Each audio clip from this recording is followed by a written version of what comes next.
Hai, Assalamualaikum warahmatullahi wabarakatuh. Selamat pagi teman-teman. Alhamdulillah kita hari ini ketemu lagi di Nurina Tok Tok. Kali ini Nurina akan lanjutkan untuk membahas mengenai pembahasan kita minggu lalu, yaitu tentang ikhlas setelah tersakiti. Aduh, gimana ya, yang namanya ikhlas itu kan, ya semua orang tahu lah ya. Ikhlas itu tidak semudah mengucapkan ikhlas gitu. Jauh di dalam lubuk hati kita yang terdalam itu kayaknya ada sesuatu yang ngeganjel, sesuatu yang kayaknya menolak gitu kan. Tapi biar gimana pun kita katanya sih harus ikhlas gitu. Tapi kalau menurut saya ikhlas itu bukan cuma perkara apa namanya menyerah gitu, bukan hanya perkara menyerah, tapi menyerah dan pasrah gitu ya, bukan bukan perkara menyerah dan pasrah saja, tapi itu adalah kebesaran hati kita untuk menerima apapun yang terjadi gitu, ya kan, menerima apapun yang terjadi tanpa embel-embel apapun, tanpa embel-embel sakit hati, tanpa embel-embel kecewa. Ya sudah, berarti ikhlas aja, terima aja apa yang terjadi. Gitu ya. Apalagi nih, misalnya contoh kasus kayak di eh, apa namanya? Video saya minggu lalu di part 1 gitu.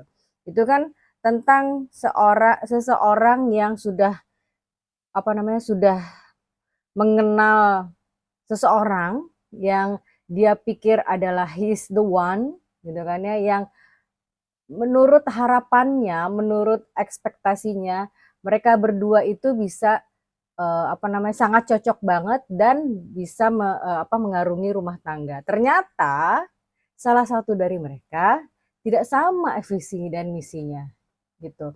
Nah, apa yang harus dilakukan kalau misalnya gitu? Yang satu pengen dinikahin, yang satu belum mau gitu. Ataupun kalau mau juga ya nggak sekarang deh, nanti-nanti aja gitu kan. Terus apa yang harus dilakukan?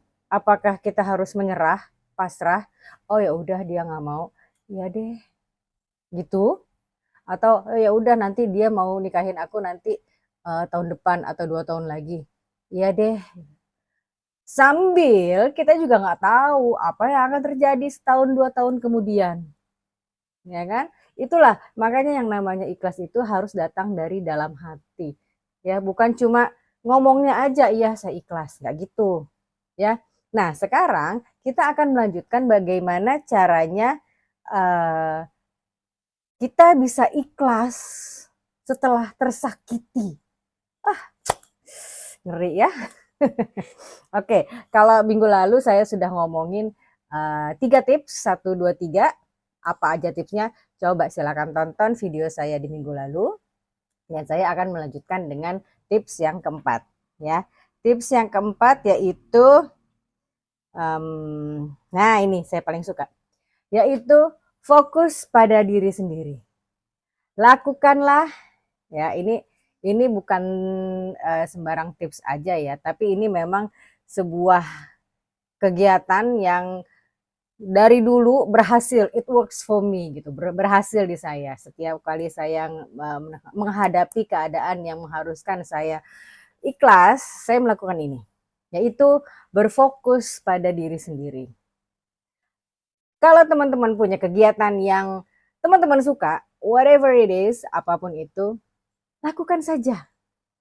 Ya, teman-teman sukanya apa? Teman-teman misalnya sukanya membaca buku, misalnya.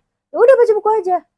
Kalau teman-teman sukanya traveling, traveling lah kemana saja, terserah teman-teman. Kalau misalnya teman-teman suka hang out lah sama teman-teman. Ya, pokoknya fokus pada diriku sendiri. Fokus pada kebahagiaanku sendiri. Aku melakukan ini dan aku bahagia. Lakukan. Ya, jangan pernah, aduh nanti aku kalau melakukan ini nanti orang-orang mikirnya gimana ya? Nanti si dia mikirnya gimana ya? Nggak gitu. Fokus pada dirimu, fokus pada dirimu sendiri. Ya, jangan pedulikan omongan orang lain. Yang tahu kamu, yang tahu bahagianya kamu adalah kamu sendiri, bukan orang lain. Ya, selama kegiatan yang kamu lakukan itu tidak merugikan orang lain dan selama kamu melakukan itu kamu merasa bahagia, just do it. Terserah orang mau bilang apa. Ya, mereka balik. Saya tidak bertanggung jawab atas kebahagiaan mereka. Kalau saya melakukan sesuatu yang saya suka dan mereka tidak suka, itu urusan mereka, bukan urusan saya. Urusan saya hanya ingin membahagiakan diri sendiri. Ya, asal kegiatan itu tidak merugikan orang lain pastinya.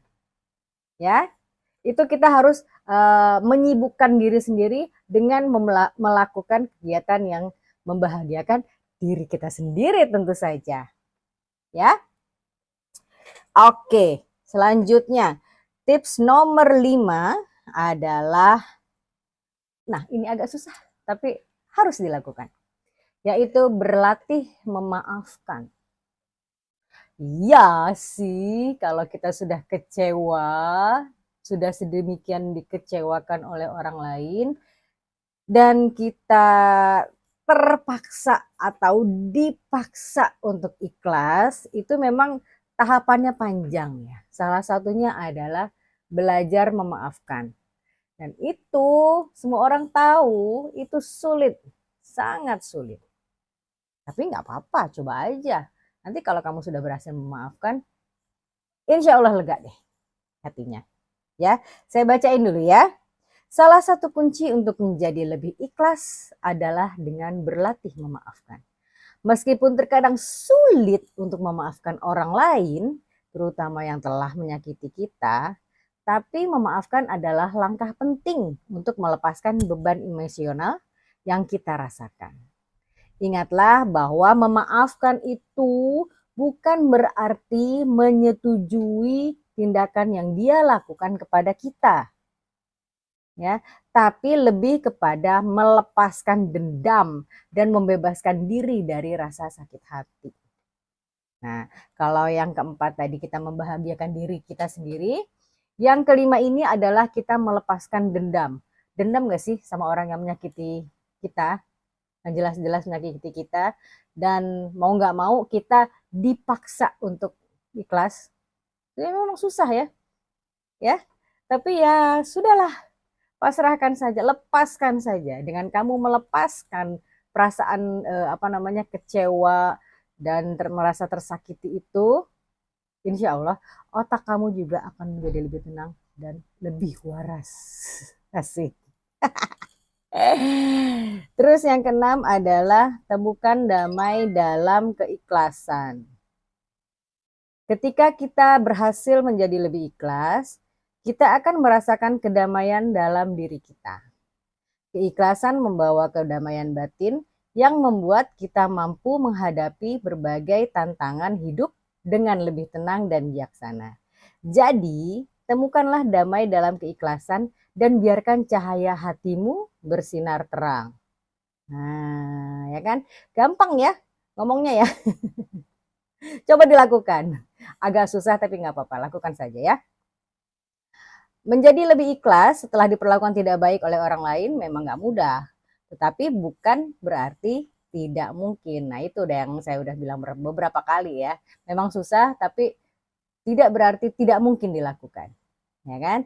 Dengan menerapkan langkah-langkah itu, insya Allah hatimu terlatih untuk lebih terbuka dan kita dapat menjalani kehidupan dengan lebih sejahtera dan damai. Nah ini salah satu tipsnya, bukan tipsnya ya. Ya tips sih sebenarnya. Jadi tetaplah percaya pada dirimu sendiri dan ingatlah bahwa setiap pengalaman, baik itu menyenangkan atau tidak, adalah bagian dari perjalanan hidup yang berharga. Oke teman-teman, demikian sudah selesai bahasan kita tentang ikhlas.